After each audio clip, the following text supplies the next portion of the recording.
কেমন আসছে বাবা? হ্যাঁ, তোমার জন্য কি কি আনবো শুনু? জেসিবি আনবো আর মারুতি গাড়ি, ট্রাক্টর আনবো।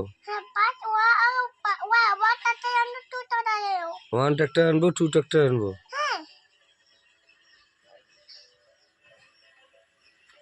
ঠিক আছে। আর কি খাবা? এই দেখো এখানে গাড়ি কি সুন্দর চলতেছে রে টিভিতে। এটা কি গাড়ি? এটা তো বোট, বোট গাড়ি। পানিতে লাগাবে, পানিতে আগ লাগ গিয়া পানিতে লাগাবে, দেখবা ওই দেখো পানিতে চলে।